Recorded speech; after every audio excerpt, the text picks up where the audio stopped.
In December 2016, a 24-year-old stood backstage at a live television broadcast. 72 hours earlier, his mother had died of leukemia. Now, he was preparing to walk out in front of millions. That performer was Louis Tomlinson, fulfilling a commitment to play an upbeat electronic track with Steve Aoki. It was a performance fueled by adrenaline and obligation, the first visible payment of what we might call a trauma tax. To the outside world, being a pop star looks like winning the lottery, but behind the scenes, that win is managed by a corporate engine that treats human suffering as a scheduling conflict. To understand how a person survives this level of exposure, we have to look at the specific way the music industry captures a person's life and slowly replaces their reality with a brand. The process begins long before the stadiums.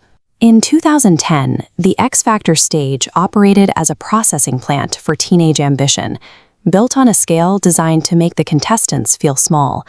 Production creates a state of dependency.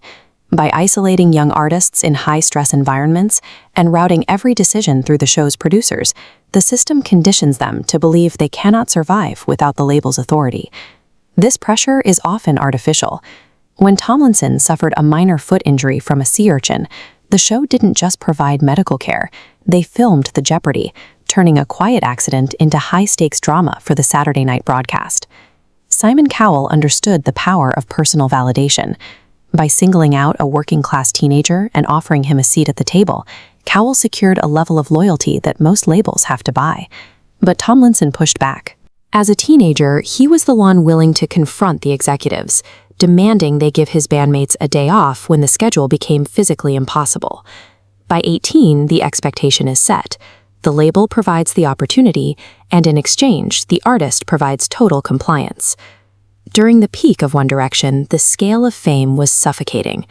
The band moved in a closed loop of stages and hotel rooms, separated from the public by a constant, claustrophobic wall of security and cameras. This environment was the opposite of Tomlinson's life in Doncaster.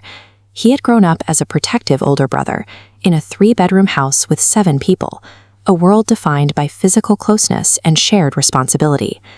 The cost of that separation was revealed in a quiet moment at home. After years of touring, Tomlinson realized he had been away so long, he no longer had the confidence to tell his young twin sisters apart. He had become a stranger to his own family. A career built on total presence in the public eye eventually leaves no room for the private connections that define a person's life. Within 3 years of the band's hiatus, Tomlinson's personal world was shattered. He lost his mother to leukemia, and shortly after, his 18-year-old sister to sudden tragedy. While Tomlinson was grieving, the media ecosystem was looking for a narrative. To the tabloids, a pop star's pain isn't a tragedy to be respected. It's high-engagement content.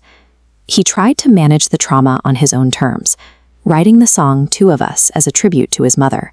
It was intended to be a private act of artistic processing shared with his fans. But during a live BBC interview, the questions pivoted from the music to the specific details of his loss. Despite prior agreements to avoid the topic, the network chose to mine his fresh trauma for the sake of a more provocative segment. Tomlinson's response was immediate and public. He called out the network's lack of empathy and declared he would never work with them again, drawing a hard line around his private life. It was a refusal to allow his most painful memories to be packaged and sold for the benefit of a news cycle. Surviving the loss of his family changed the stakes of Tomlinson's career. When your personal foundations are gone, the traditional pressures of the industry start to look different. When you have faced the worst days of your life, the metrics of success, chart positions, streaming numbers, lose their gravity. The constant push for more becomes a distraction. Tomlinson began to measure his career by fulfillment over statistics, realizing the industry's success is designed to keep artists in perpetual anxiety.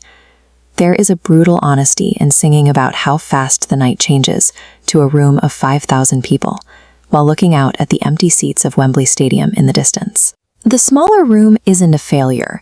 It's a choice to stay connected to the music.